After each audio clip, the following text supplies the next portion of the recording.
Okay, so yesterday, Joshua Foss told us about the value of caring about the far future and caring about other non-human species. And Seth Bannon told us about the field of cellular agriculture and how a whole host of new startups and academics are creating basically the same animal products without using the animals themselves. So how to create leather, milk, meat, etc. So I'm going to zoom in to clean meat, so how we can use cellular agriculture technologies to create a better, higher quality set of meat products without the impact on the environment, animals, and our own health. But to start with, some meat. Meat is absolutely fantastic stuff. When well prepared and of really high quality, it can be incredibly, incredibly tasty, and that's why most of the world's population eats quite a lot of it. However, it does have three huge problems focused around impact on ourselves, impact on the environment, and impact on animal welfare. So, a bit of a catch-22. We love it, but we hate it. We have to have it, but we need to get rid of it. Factory farming has been growing in popularity. About 75% of animals that are raised for consumption are factory farmed these days in very intense conditions. And in some countries, it's even higher. In the US, it's around about 90%. So that's 60 billion animals raised in factory farm conditions, which are optimized for profit rather than animal well-being and welfare every single year. 21,000 animals, the number of animals that the average Westerner will eat in their lifetime. So we're talking a huge number. The environment is hit hard by methane emissions from, in particular, cattle and a lot of other animals. And the impact is actually bigger than the impact from the transport sector in its entirety. And there's a whole host of chemicals, growth hormones, antibiotics, etc. in meat. In order to keep animals in these factory farm conditions, we actually need to pump them non-therapeutically full of antibiotics. That is, when they're not sick, we still need to pump antibiotics just to sort of prevent illness, because these conditions are extremely intense and they actually lead to the creation of superbugs. So swine flu and the epidemic around that, most of the DNA for that virus was traced back to factory farms. So clearly, the answer is just moving away from meat, right? Eating vegetarian food instead. I mean, it can be absolutely delicious.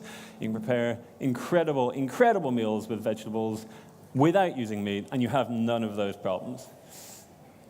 Why don't we do that? Well, we've been talking about it for a very long time, decades, really promoting vegetarianism, and yet only 1.8% of our Western population is vegetarian. It's extremely low. I'm guessing there are many, many more people who are vegetarian in this room, but across the population it's 1.8%, and that's increasing very slowly. So that doesn't seem to be a great solution. It would take a very, very long time to reduce the impact that we want to get rid of. We can look at an analogy, though, a parallel in the world of energy, and what we've done with our demand for oil, coal, and gas, and the massive impact they've had on the environment. We've leaned into the problem and said, OK, look, let's not tell people to reduce their heating in their house, turn off their light bulbs, unplug their chargers. They just don't care. They want to do what they want to do. So let's create new technologies in that case. Let's go and build a better way to have the same thing. And we've done that with renewable energy, and the impact of the energy sector is now massively reducing, and it's getting much, much better. So we should try to figure out how to do that for this, maintaining the great experience that we have when we eat high-quality meat with new technology. So this is where we talk about clean meat, which is taking animal cells and growing those into just the bits we need, i.e. the muscle, steak, etc., just what we want, rather than raising the whole animal in poor conditions and having a high impact on the environment. We can actually extract a small biopsy from a cow that lives in great conditions in free pastures because there aren't very many of them needed, grow the stem cells that we get from that into a larger colony, transport those to basically a brewery the size of this room to create tens of thousands of liters of stem cells in solution. And then we basically add some chemicals which are naturally occurring in the cow's body. They're growth hormones and factors from the cow's body, which we can also grow. We mix those in and create muscle cells, fat cells, blood cells, etc. So whatever we might actually want to have to get to this end product, we can just grow from those stem cells. Now that probably sounds pretty crazy, but the impact would be enormous. We could actually reduce energy usage by 45%, reduce greenhouse gas emissions by up to 95%, and massively reduce the land usage, because you could grow these vertically up and up and up. And given that a third of the land in the whole world is currently used for animal agriculture and raising livestock, and the foodstuffs that go into them, we'd end up with a massive amount of free space in which to maybe tackle our overpopulation issues and deal with a whole host of other problems. So there's a lot of secondary impact.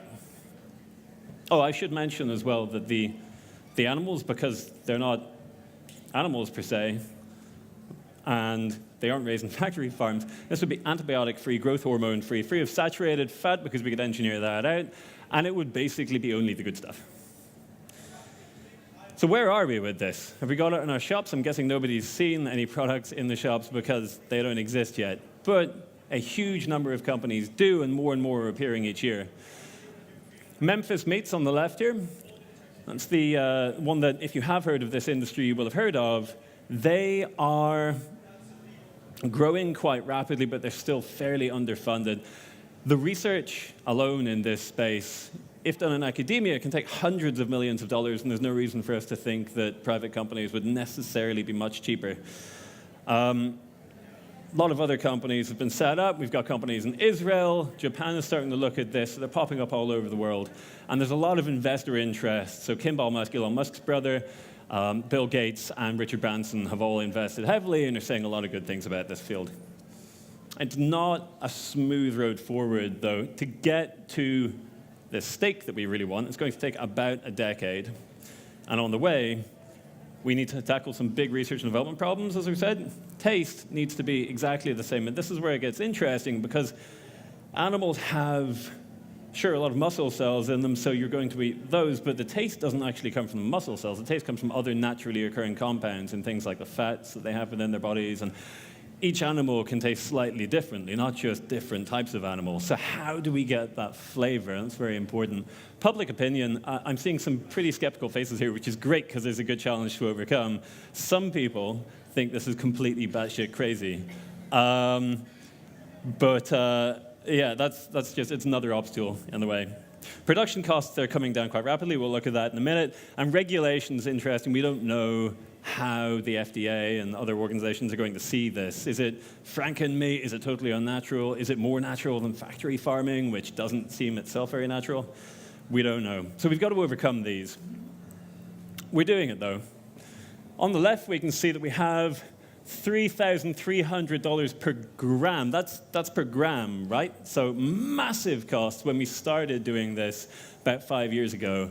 It is coming down quite quickly, though, and this is quite like the solar panel curve, if anybody's familiar with that. We need to get to about $10-ish per kilo in order to be comparable with mass-produced factory farm meat, and that's the point at which, because consumers care more about value and taste, they start shifting over. Tesla, for example, hasn't really promoted their environmental impact, yet they are a hugely impactful company for the environment. And that's because consumers really are just driven by performance, or taste in this case, and the price. So you've got to get that right down. So what can we do if we're interested in this, if we have some belief that this is indeed possible, and that we want to be part of this? Well, you can read 3 books which will shine a light on 3 different areas. To start with, Paul Shapiro on the left here has written a book called Clean Meat, which came out a couple of months ago. It's the first book on clean meat, and it runs you through the whole process that I've tried to tell you a bit about. Jonathan Safran Foer has written a really interesting book which isn't about clean meat, though there is a movie coming out, documentary from Jonathan Safran Foer focusing on the future, but this is all about animal agriculture. So if you really want to get into the nitty-gritty of where the meat that we all consume actually comes from, this is very, very important reading. And Animal Liberation is a philosophical text. It's reasonably easy reading and looks at basically how we should treat animals. So it doesn't say should we eat them, should we not, but who are they, how do we interact with them, and should we care about them as another species? If you want to take some specific action, you can find a number of animal welfare-oriented funds online, if that element is what you care most about. You can donate to environmental impact charities, et cetera, but there are lots of nonprofits you can engage with. There are two in the US focusing specifically on this, the Good Food Institute and New Harvest, and they're doing incredible work, so I highly recommend looking into those. And if you've got more free time, you could do some research at university, found your own startup. There's a lot of space. We're talking about a global, very, very valuable industry. Or you could just tell your friends and have interesting conversations about this and the philosophy surrounding it. I'll be around as well, so if somebody wants to come and have a chat, I absolutely love talking about this, and you've got my email address here as well. I should probably do a shameless plug. Imminent Ventures is a fund which I'm establishing to basically push this forward, along with a number of other surrounding areas. So I'd love to talk about that too. Thank you all very much.